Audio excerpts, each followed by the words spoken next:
Hey guys, so I got a treat for you today. I had a friend of mine's dad built a, well, didn't build, he moved an 1860s log cabin about 15 miles and put it onto his property back in the 70s. And in the process of doing so, he had to take out all the old chinking and re-chink it himself. So he was driving up through Michigan, and he was nice enough to stop on by and come check out my cabin and give us some pointers on what to do, what not to do. So got a little bit of footage of that, and I just want to share that with you because he's got a really cool story, and if I can, I'm going to try to slide in some pictures of his cabin.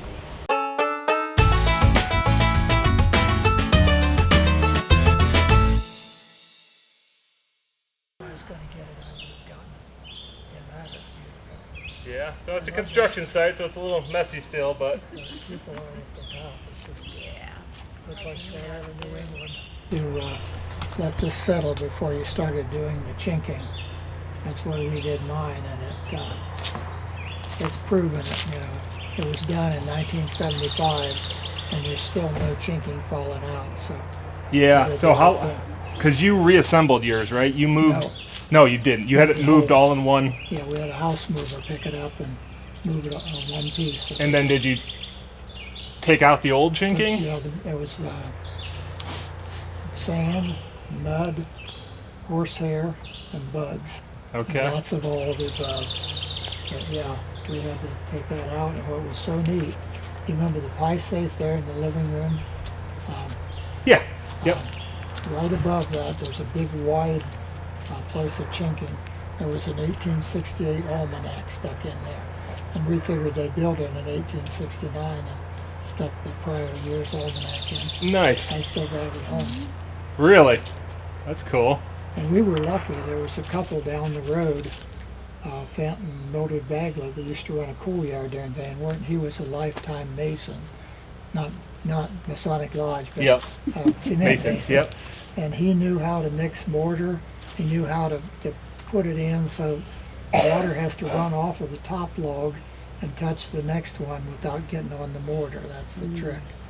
Yeah. And he showed us, he said when you're mixing mortar, sometimes it's so close, you dip your hand in a bucket of water and shake it like that, and that gets your mortar right where That it makes the needs difference between Yeah. too runny and Yeah, not yeah. enough. And you don't want it to sag after you put it in there, because if you do, then you've got a place for air and water to get in. This will do probably a better job actually, because it'll hang in there. It can't find its way loose. You see how this is concave in here a bit? Push fit, yeah. I mean, do you think that's okay? Some of them are more vertical, but everything I tried to do, I tried to get the top edge as far back in there as I could, so that when the water rolled, it would. That's where I gave up when they were chinking, Yeah. because I didn't want to be responsible for the water getting back. Getting Somebody in. on the other side was doing it. My sister and I went around and I said, I'm stopping this. I don't want any water getting Yeah. in here. Because you guys had to be really careful to get it just right. Yeah, and you didn't have that stuff, did you? No, we You just had wood. wood between it, yeah. The only thing and this is okay, but the only thing I would caution is always be thinking about the inside when you're doing the outside. Don't get this so far in there that you can't. That's what we Yeah. that's what we experienced when we were doing Jay's cabin. I stayed on the inside while she was pushing on the outside. Yeah. So my thoughts were, because this is pretty sturdy stuff and pretty small holes here, that it's going to be a real thin kind of skim coat almost on the outside. Because we don't need it for insulation. We just need it to keep the wind and the rain out. So I think it's going to be more of a skim coat kind of on the outside, but then on the inside is I think where we're going to use a lot more mortar to make it look kind of vertical or smooth, to kind of get rid of that concave. Did you need bug spray? Now what kind of? Yeah, we have an logs are outhouse in these? the back too. These are, almost all of them are red We pines. had them I too. think there might but be a it's, white pine or two Yeah. mixed It's old, in. it came from. That little log milk house at the cabin. Like this is I Yeah. disassembled that and hauled it over there on a pickup truck, and I couldn't get in the back way at the time, so I had to take the logs off of the truck, walk them down the trail across that boardwalk, and one at a time, just dragging them. A lot of hard work. Yeah. But the cabin came in from the south road over, there's a pretty good hill back there. Yeah. Came over that hill, and there was a washout that had to be stacked Well, and full it's of nice that you can't see the road. The road is house movers, like, timbers and stuff. You had to do Yeah. that to where they could move over it. yeah, that's our That road. was quite a chore, but in the long run it was better because the cabin remained intact. And every one I've ever seen where somebody took it apart, they always end up like this, you know. Yeah. Those logs need to be just right where they're at. Did they have to cut a bunch of trees down to get that back into where it is? Oh yeah, that was all solid Yeah, woods. Yeah. Actually, what it was, that had been pastured until just a very short few years before I bought that. And so it was so thick that where you parked the car now, you couldn't even see where the cabin was. It was Oh wow. thick brush, probably thicker than that is even. Yeah, because I had this logged a few years ago, and you can see all the undergrowth Yeah. growing up. But at any Well, rate, yeah, we I have to wasn't gonna trail get you from there back to hiking where the up, cabin so. is located. Yeah, have you been in? And there are not too many trees had to be cut for the cabin because, like I said, they logged out pretty much anything that had any value. Yeah. But you probably never saw that big oak tree that died a few years ago. The one on the corner there by the Yeah. porch. That. Yeah, that really disappointed me because the whole cabin was oriented to the If it serves pattern purpose, of the that's fine. shadows. Oh. During the hottest part of the summer, the cabin was in the Oh, shadow. But we had about 3 dry years, and that's what did it in. Huh. Yeah, if you saw that book of pictures out to the cabin, Linda and her sister in that, they were helping to do the mortar Yeah. back in '75. Yeah, but I said we quit, so I was Yeah. afraid. that You wanted to make sure it was yeah, done I didn't right. wanna- yeah, Didn't want to get blamed. I don't We know were who was just on talk- the other side, but we thought, no, I watched them do it and I thought, I don't wanna take any chances So of water we, coming in there. Well, something I would caution you about too is to do either the outside or the inside first. I tend to do the outside first. That's Yeah. what we did. Let that thoroughly dry, and then and only then do the inside. Yeah. Because if you're working 2 of them at the same time, one of them will Right. push on the other. Yeah. Yeah. What do you think about? Do you have to finish? Do you have to finish a run, or can you go halfway, stop, and then come back the next day and do the other We half? tried always to finish a run, Yeah. because otherwise you get that smeary look where your Yeah. new mortar's on the old. And also, I always believed that if it was done at a different time, it never really stuck tight Together. and it would probably expand and contract. So yeah, we stopped at the end of a run at the end of the day. Okay. What are your thoughts on this? Because this is something that I heard. I was watching a guy on YouTube, and he said that he does this. So we have just the gray type N mortar. He said that he would chink a cabin. Hey Scott. Oh, Hi. this is my neighbor Scott, who's been instrumental. Pleased to meet you. The co-cabin builder, huh? Yes. Yes, that's Kent and Linda. I, Yeah. Pleased to meet you. me too.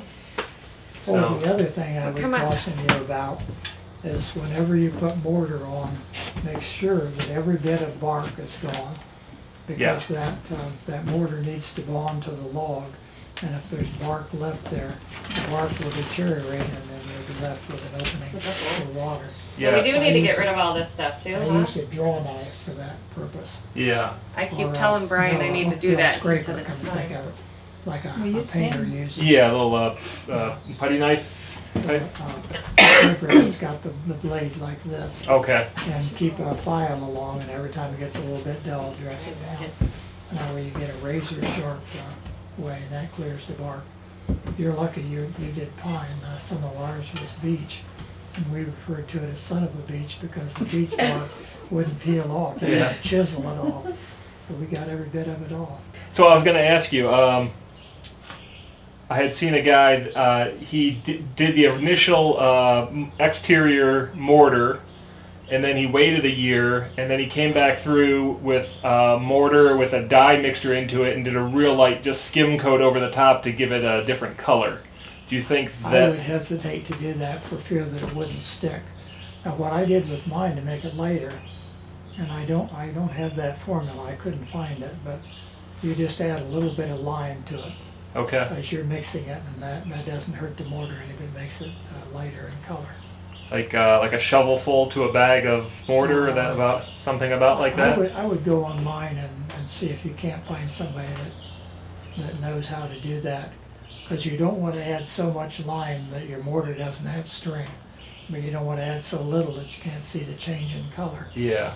And my concern was variations, you know, because you're going to use multiple bags and. Yeah, we used a recipe when we mixed mortar. It was absolute right down to the, you know, you just used the same shovel and you just put a shovel into the Yeah. sand pile and lift it over and dump it in. And you didn't try to make sure you had exactly the same amount. But Yeah. we always used the same numbers of shovelfuls, and I forget how we measured the lime, but yeah, it was a recipe. Now, how will you finish this bottom side of this? So, I haven't really thought that far ahead. I'm thinking like a tongue and groove pine, Yeah, something like that that. would be good. I like your bead board and batten ends. That's how mine was done. Yeah. Yeah, Erin said you did mention how you liked that we did the same Yeah. thing that you guys did, Mhm. so. Yeah. It drains nice, and it's fairly easy to do. Yeah, it kind of has that rustic, Yeah. you know, It sets it apart. sugar shack feel to it. Shower house is up by the pond. Okay. The bathhouse is off of the deck behind the cabin. Oh, for the bathroom? Yeah, Okay. Superseded For a second, I behind was thinking you were talking about the milk house Yeah. that's across. us. Yeah, that's another. They have a lot of cute little buildings out there. It's really neat.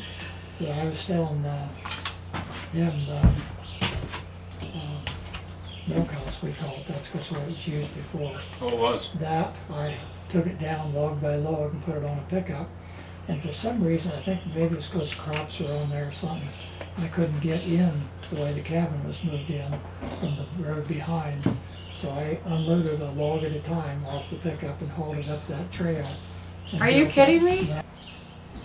Yeah, and he's got the generator, so it lights up all the lights, but it's a little noisy, but built a box around it for the sound, and Yeah, we're adding. it's not too I've bad. got 6 volt golf cart batteries from when I sold my golf cart that are only 2 years old. So I've kept them charged, and we're going to put a battery bank down there.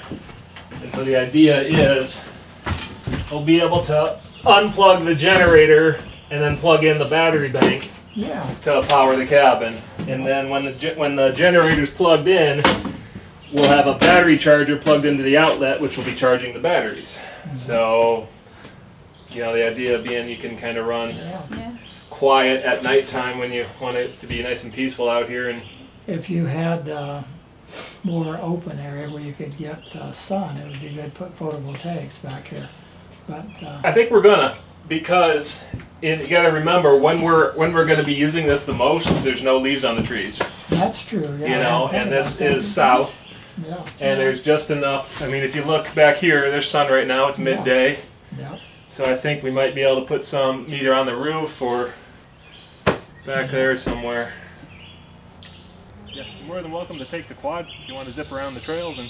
No, that's okay. Okay. Are you sure? No, we You got to All right. moving. get But checked in. Yeah. All He's right. done a Thanks lot of that again. too. Absolutely. Yeah. You down there? Okay. All right. You want a ride, Scott? I'll walk. Thank you.